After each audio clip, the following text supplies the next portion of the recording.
tandémistes, bonsoir. Ravie de vous retrouver ce soir pour un nouveau numéro d'un fabuleux destin de femme. Et pour m'accompagner dans cette émission, j'ai le plaisir de retrouver Isabelle. Salut Isabelle. Bonsoir Galit. Comment tu vas? Très bien, merci. Alors Isabelle, ce soir, on s'attaque à un nouveau fabuleux destin de femme. On a choisi une femme dont tous ceux qui vivent en Israël connaissent le nom, parce qu'il y a des rues, des places, on a tous une rue à son nom dans nos villes. Mais on ne connaît pas forcément son parcours de vie, son destin. Exactement. On s'attaque ce soir à Hana Senesh. Qui était Hana Senesh, Isabelle? Hana Senesh est une héroïne de l'histoire juive. C'est une poétesse. Elle a écrit plusieurs textes et de jolis poèmes. Hana Senesh est née à Budapest en 1921, en juillet 1921. Elle s'appelle Aniko au départ. Elle devient Hana plus tard. Ouais. Elle vit avec son père Béla, qui est un grand écrivain. Il écrit des pièces de théâtre à succès. Avec sa mère, Katerina, et son frère Guri, qui est un peu plus âgé qu'elle. Ils vivent une vie de bourgeois dans le beau quartier de Rosendamm, ce qui veut dire la colline des roses. C'est un quartier où vivent essentiellement des artistes et des écrivains. Mm-hmm. Oui, ils sont des intellos chics. Hana apprend le piano. Enfin, ils ont une vie de bourgeois. Son père est assez exubérant, bohème. Sa mère est une bourgeoise réservée. Il écrit tout le temps. Et elle s'occupe de ses enfants. Et lui est célèbre? Il est célèbre. Il écrit plusieurs pièces de théâtre qui marchent très bien et qui voilà. Il va plus pouvoir jouer au Théâtre national de Hongrie à Budapest à cause de l'antisémitisme qui monte. Quand il a 30 ans, quand Aniko a 6 ans, son père a 30 ans, il va être terrassé par une crise cardiaque. Mm-hmm. Alors il s'appelle Schlesinger à la base, qui va devenir Sénès après. D'accord. Puisque en Hongrie, à cette époque, ils demandaient aux Juifs de prendre un nom un peu plus hongrois, de s'assimiler, voilà, c'était être fidèle à la Hongrie, donc prendre un nom plus hongrois. Donc il s'appelle Sénès, qui va devenir Sénèche plus tard, mais pour l'instant Sénès. Et eux, ils se disaient juifs néologues, c'est-à-dire qui composent entre judaïsme et modernité. Tant il y avait d'un côté les orthodoxes avec la tenue, et eux, ils étaient habillés modernes. Alors son papa meurt. Alors voilà, son papa décède, il a 6 ans, leur monde un peu s'effondre, c'est très dur. Mais Katerina, sa mère, va continuer à apporter à ses enfants une éducation toujours intellectuelle et culturelle. Juive ou pas trop? Voilà, toujours dans le même... ils se sentent juifs quand même, hein. Ils ne sont pas des assimilés. D'accord. Ils ont une identité. Voilà, ils ont une identité. Mais ils n'étudient pas dans des écoles juives, par exemple? Non, pas du tout, justement. Là, d'ailleurs, sa mère va inscrire sa fille dans une école très réputée à Budapest, une école protestante. Mm-hmm. Elle va être acceptée due à la réputation de son père et aussi moyennant de forts frais de scolarité. D'accord. Donc elle va intégrer cette école.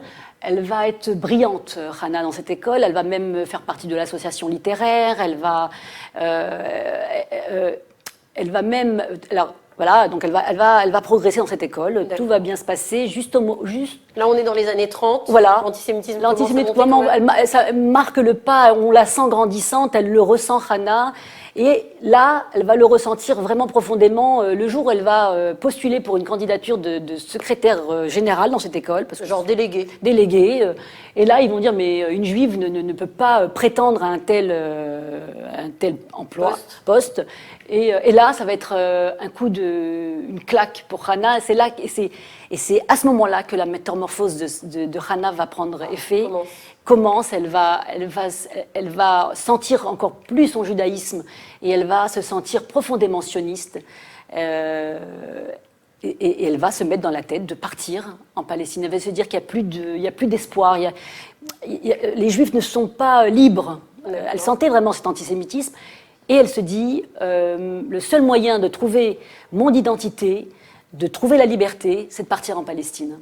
Alors moi, en préparant cette émission un petit peu, j'ai vu qu'elle tenait un journal intime depuis toute petite. Oui, bien sûr. Et effectivement, j'ai vu que son rêve était de devenir écrivain. Et à un moment donné, il y a une rupture comme ça où son rêve, elle rêve toujours de devenir écrivain, mais elle rêve surtout, ce qui vient au-dessus de ça, c'est de partir en Palestine. Bien sûr. Et c'est en octobre 38 qu'elle écrit en hongrois, toujours dans son journal, et elle dit « Je ne me souviens pas si j'ai déjà raconté que je suis sioniste. Non, je ne l'ai jamais raconté. » Et là, elle se rend compte qu'elle est vraiment sioniste.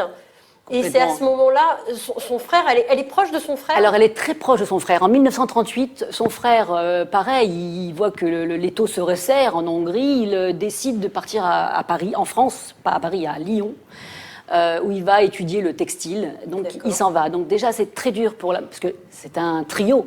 Ouais. Le papa n'est plus là, il y a la maman, le frère et la sœur qui sont très proches.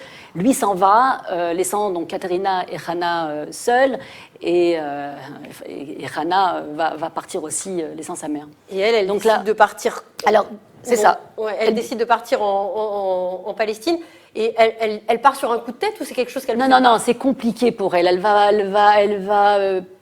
va partir dans les agences de voyage, à l'agent juive, ça va être compliqué parce que c'est difficile de partir en Palestine, surtout que les Britanniques ferment un peu l'accès pour arriver. Donc mais elle va vraiment aller jusqu'au bout. Elle va, entre-temps, apprendre l'hébreu, va se mettre à apprendre l'hébreu. Elle va lire les poèmes de la poétesse Rachel. Voilà, elle va lire ses poèmes, elle va apprendre l'hébreu avec acharnement. C'est pour elle très important, puisque elle aime écrire, Hana. Ouais. Et elle se dit, moi qui veux être écrivain, comment écrire avec une langue en hébreu?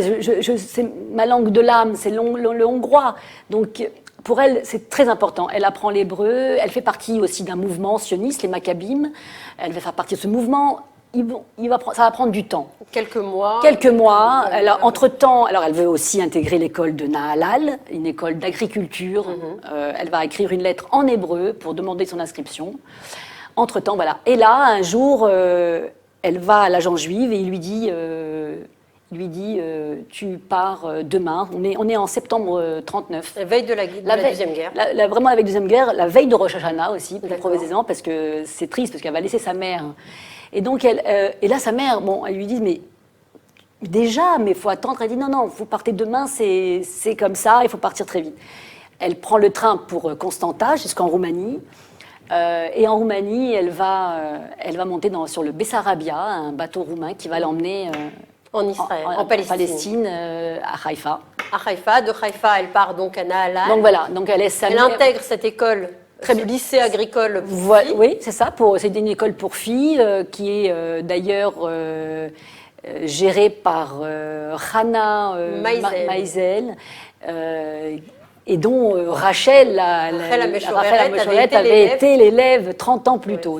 C'est ce que j'ai vu ça aussi. Voilà. Et c'est une sorte de Maagal qui se ferme comme ça, de boucle qui se boucle dans la vie de. Exactement. Dans la vie de Hana Senesh qui débarque en Palestine et qui effectivement se retrouve à avoir la même éducation que la poétesse dont elle lisait les poèmes quand elle était. Alors Hana, elle aurait pu choisir, parce que sa mère, elle lui a dit, si tu dois partir, au moins choisis une voie littéraire, pars à l'université de Jérusalem.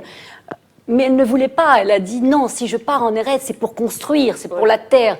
Donc elle s'inscrit dans l'école d'agriculture où elle va pour obtenir un diplôme d'agricole. Alors toujours dans ce que moi j'ai cherché et je me suis intéressée plus à son côté écrivain, plus à son côté de son journal. Oui, parce qu'elle a écrit beaucoup, c'est vrai. Alors elle avait décidé à un moment donné, avant de quitter la Hongrie, de ne plus écrire qu'en hébreu dans son journal intime. Ouais. Et donc elle faisait des efforts, vraiment, elle cherchait son vocabulaire, elle cherchait. Et quand elle débarque à Nahalal, elle est tellement submergée par l'émotion d'être arrivée à cet endroit qu'elle écrit dans son journal en hongrois, et elle écrit la phrase suivante que moi ça m'émeut beaucoup. Oui. Aujourd'hui, je dois écrire en hongrois, car tant de pensées se bousculent dans ma tête que mon vocabulaire en hébreu n'est pas assez riche pour les exprimer toutes. Et ça, c'est extraordinaire parce que c'est quelque chose qu'on connaît tous, nous, Olim Hanashim. Mais tout à fait, c'est pour ça que cette histoire, moi, je l'ai comprise, Hana, parce que voilà, quand on aime écrire et on aime écrire dans sa langue maternelle. C'est là qu'on peut dire les choses exprimer plus profondément. Mais c'est vrai qu'elle va vraiment aller au bout parce qu'elle va vouloir apprendre l'hébreu. Alors, Hana débarque à Nahal et cette petite intellectuelle hongroise de la bourgeoisie hongroise débarque dans un moshav. C'est ça. Et elle apprend la terre. Elle apprend la terre, elle apprend. Alors, elle aime pas tellement, faut dire la vérité. Ça l'épuise. Elle se dit, c'est vrai, qu'elle vient d'un monde bourgeois et tout ça. Et là, elle commence à faire la blanchisserie. Elle fait les ménages. Les tâches ménagères et les tâches agricoles. Oui, il y a les tâches agricoles, les tâches ménagères. Les tâches ménagères lui plaisent beaucoup moins. Mais elle va tenir le coup pendant 2 ans et elle va obtenir son diplôme. Et puis au bout de 2 ans, donc on est en 1941, donc là on est en pleine guerre. Exactement. Qu'est-ce qu'elle décide de faire à ce moment-là? Là, elle doit choisir un kibbutz. Elle veut habiter elle va choisir un kibbutz. Elle a des choix parce qu'elle peut partir dans un kibbutz où se trouvent beaucoup de Hongrois. Et finalement, non, elle va choisir Sdot-Yam, parce qu'elle ne cherche pas la facilité, Hana. Elle veut absolument s'intégrer, donc elle va partir à Kisaria, à Sdot-Yam, où elle va travailler la terre, elle va rencontrer, bien sûr, plein de gens très intéressants. Il y aura Yitzhak Rabin, il y a Golda Meir, Moshe Dayan, tout ça dans cet endroit. Puisqu'il y a aussi le mouvement Haganah qui s'y trouve. Le Palmar. C'est le Haganah aussi. Oui, c'est ce qui va devenir après l'armée. Voilà. C'est vraiment l'embryon de ça, de Tsahal. Et quand elle débarque à Sdot-Yam, je crois qu'il n'y a pas tellement d'olim. Il y a surtout des sabras. Non, oui, des sabras. Elle est confrontée à la dure. Ah oui, c'est des sabras. Ils sont bourrus. Oui, d'ailleurs, ils vont même la trouver froide un peu. Ils vont la trouver froide, intransigeante. Il n'y a pas beaucoup de manières. Ils vont même l'appeler la statue parce que elle n'arrive pas trop à être. Il n'y a pas beaucoup de finesse. Il y a pas beaucoup non, c'est ça. Mais elle aime sa solitude. Elle a besoin de cette solitude parfois. Elle essaye mais alors elle part. C'est joli parce que c'est là-bas, c'est sur les dunes, enfin sur le sable de Sdot-Yam, sur les rochers face à la mer. On connaît tous cet endroit exceptionnel où elle aime se retrouver. Et c'est là-bas qu'elle va écrire cette fameuse chanson qu'on connaît tous, qu'elle va écrire Eli, Eli. Alors elle écrit un poème. Elle écrit un poème. Bien sûr, ça sera mis en musique. Voilà, mais elle c'est un poème, c'est les paroles. Elle a écrit les paroles. Donc tout le monde la connaît. Eli, Eli, Shelo yigamer leolam. Alors c'est joli cette chanson parce que qu'est-ce que ça veut dire finalement? Ça veut dire que elle écrit pour la vue, ce soleil, cette vue, ce paysage. Elle en est amoureuse. Que se termine pas. Voilà. Et mon Dieu, que ça ne se termine jamais. Elle est vraiment subjuguée par l'endroit où elle vit, même si c'est pas facile pour elle parce qu'elle a quitté finalement. Tu me dis si je me trompe, mais elle a quitté finalement une vie où elle avait tout, où tout lui était facile. Mais bien sûr, c'est très compliqué. Pour une vie où elle n'a plus rien, puisque ce qui était important pour elle, elle n'a pas de culture, pas de vie sociale, pas de vie culturelle, pas ses parents, elle a personne, pas de langue sa langue maternelle, non, mais elle l'a voulu apprendre l'hébreu. Oui, elle est persuadée que sa place est là, mais bien sûr qu'elle est en dualité, elle est tout le temps, c'est un dilemme permanent. C'est un dilemme permanent. Elle parle de l'ancien monde et le nouveau monde. Elle est partagée entre et c'est pour ça que j'aime bien dire que je l'ai comprise, parce que tous ceux qui viennent de la diaspora, un peu quand on arrive en Israël, on a toujours nos racines. Mais c'est rigolo parce que moi, ce que je ressens dans tout ce que tu nous racontes, c'est que finalement, on vient de diaspora, on vient de galoute. Et quand on vient en Israël, c'est très très difficile de se délester de ce fardeau de la galoute en fait, de renaître, parce que c'est une renaissance quand on fait la guerre. Moi je le dis souvent. Et elle vraiment, c'est une vraie renaissance et elle vraiment, elle a voulu en vivre chaque instant. Chaque instant. Après, à la dure. Mais on n'oublie pas non plus qu'on est là, 41-42. C'est ça, c'est la guerre. Elle s'inquiète peut-être pour son frère et sa mère. Elle entend bien sûr, elle entend les radios. Là en 42, on n'est plus dans le début. Elle 42, on connaît. On connaît. Il y a la guerre, il y a des massacres, bien sûr. Il y a des massacres en masse des Juifs. Donc là, ça devient compliqué pour Hana. Elle se dit, elle est là, elle est bien, mais comment comment rester insensible à ce qui se passe pour son peuple en Hongrie, et puis pour sa mère, pour son frère, où elle n'a aucune nouvelle, elle ne sait pas ce qu'il devient. Et c'est à ce moment-là qu'il va se passer pour elle, donc l'armée britannique, à ce moment-là, recrute. Elle a besoin de gens qui connaissent l'Europe, qui parlent la langue des pays, pour infiltrer l'armée allemande et pour aussi sauver des Britanniques qui sont prisonniers. Et les Juifs par la même occasion. L'histoire dit que ce n'est pas vraiment le but de sauver des Juifs, mais c'est avec la Haganah, parce qu'ils sont en relation à ce moment-là, la Haganah et les Britanniques, le Palmach, enfin c'est pareil, de mettre un plan ensemble. Et donc c'est là que, par le Haganah, ils vont recruter donc, les Juifs palestiniens pour s'enrôler dans l'armée et pour pouvoir partir. Pour les envoyer en mission. Voilà. D'accord. Et elle, donc, elle a toujours sa mère. Alors elle a sa mère, elle veut. Puis, de pas savoir. Et puis Irana, c'est une âme, c'est quelqu'un qui. Elle a besoin de sentir qu'elle fait quelque chose de grand. Elle se dit sa place, elle ne peut pas être ici à planter et là-bas il se passe des massacres. Elle est profondément quand même encore attachée à la Hongrie. D'accord. Et elle veut absolument participer. Elle va s'engager. Elle va s'engager. Ça va pas être facile pour elle parce qu'il va y avoir des contre, des pour, une femme, comment. Mais elle va, finalement, elle va réussir. Ils vont être d'accord et elle va s'engager avec les Britanniques. D'accord. Elle part. Là, c'est un peu. Là, elle trouve un peu. Son alia trouve tout son sens. Là, si mais oui, complètement. À ce moment-là, elle trouve tout son sens. C'est ça. Parce que là, enfin, elle va avoir une vraie mission. Exactement. Qu'elle pensait avoir depuis le début et qu'elle était venue, qu'elle ne trouvait pas trop de sens à tout ce qu'elle faisait. C'est ça. Elle va avoir un vrai sens. Donc là, elle s'engage et elle suit quoi? Un entraînement? Alors oui. Alors d'abord, elle va apprendre comment je sais le plus morse. Elle va apprendre le morse. Oui, c'est pas ça que je cherchais, mais c'était l'endroit. Mais c'était dans un ramat, Ramat à Kovèche. Ramat à Kovèche, voilà, exactement. Elle va apprendre le morse. Elle va apprendre aussi le parachutisme. Elle va suivre une formation très difficile, rudimentaire, mais elle va finir par s'entraîner aussi au Caire, elle va partir au Caire. Et c'est là qu'elle apprend que son frère est arrivé en Palestine, juste la veille, pratiquement la veille de son départ. De son départ pour le Caire. Ouais. Donc elle va le rejoindre, ils vont passer une journée à Tel Aviv. Bien sûr, extraordinaire, les retrouvailles vont être extraordinaires, son frère lui a manqué, ils vont passer la journée à Tel Aviv d'ailleurs. Ils vont se promener, et ils vont même, on va leur prendre en photo, on va les prendre pour un couple. Ouais. Et elle lui dira pas. Elle va lui dire juste qu'elle doit partir au Caire elle va être juste Elle lui raconte pas la mission. Elle lui raconte pas la mission. Elle lui dit juste qu'elle va être une opératrice. Et il lui dit non, ne pars pas, je t'en prie, ne pars pas. Et elle part quand même. Et c'est la dernière fois qu'ils se verront. Qui se verront. Et donc là, elle part, pour le Caire, où ils vont passer quelques temps, ils vont mettre en place toute cette mission. Oui, elle va voilà. C'est une mission... Entraînement, elle va s'entraîner encore. Elle va s'entraîner oui, elle va s'entraîner au Caire. Elle attend les instructions, en fait. Elle est là-bas, ils sont dans une base, elle n'est pas seule. Bien sûr qu'elle n'est pas seule. Elle va attendre les instructions de l'armée britannique. Elle va s'entraîner aussi en même temps. C'est à ce moment-là, d'ailleurs, qu'elle arrête, je crois, d'écrire son journal. Donc, son journal s'arrête au moment où elle commence cet entraînement pour devenir parachutiste, etc., avant de partir en mission.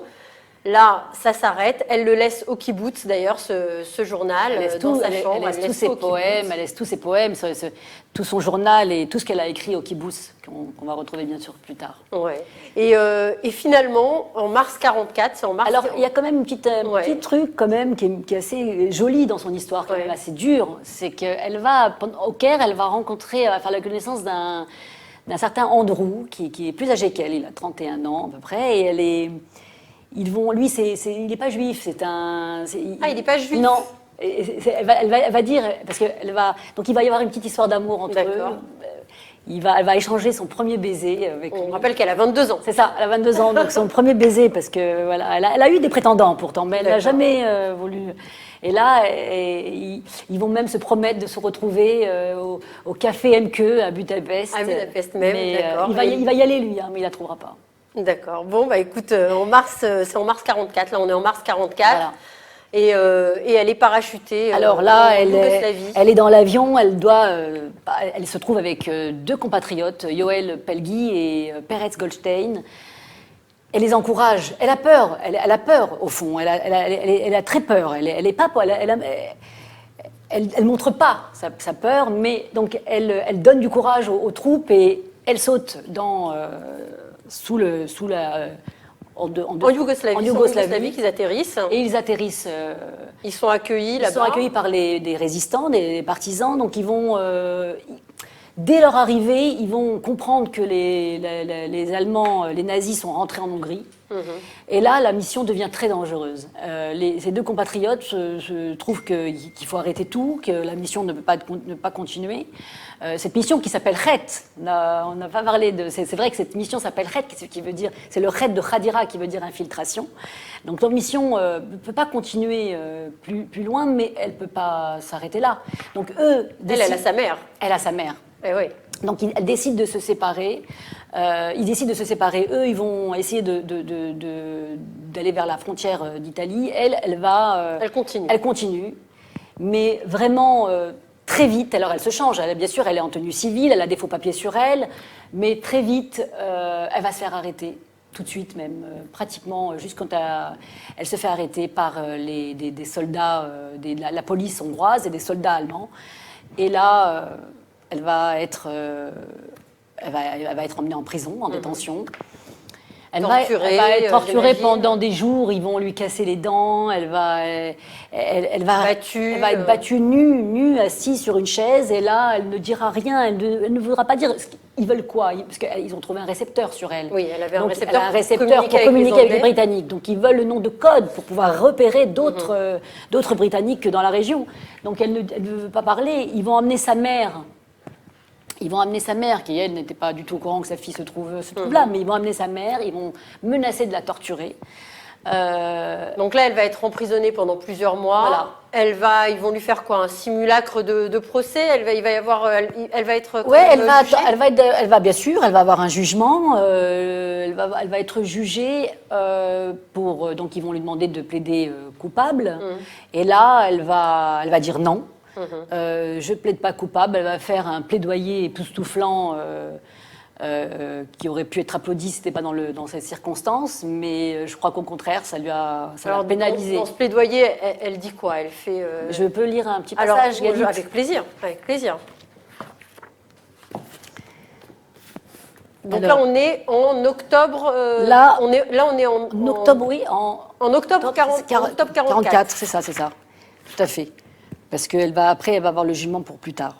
Donc, elle va se lever, ils vont lui dire, vous plaidez coupable, elle va dire non, elle se lève, le regard bleu, et là, elle va dire, j'ai aimé cette nation et j'ai appris à aimer les humbles et leurs souffrances.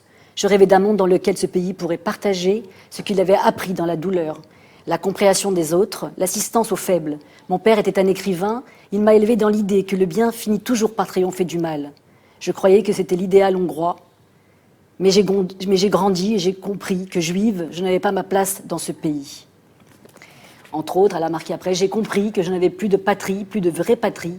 La guerre est arrivée, ce régime, après avoir détourné la nation du droit chemin pendant 25 ans, l'entraînait maintenant vers un désastre absolu.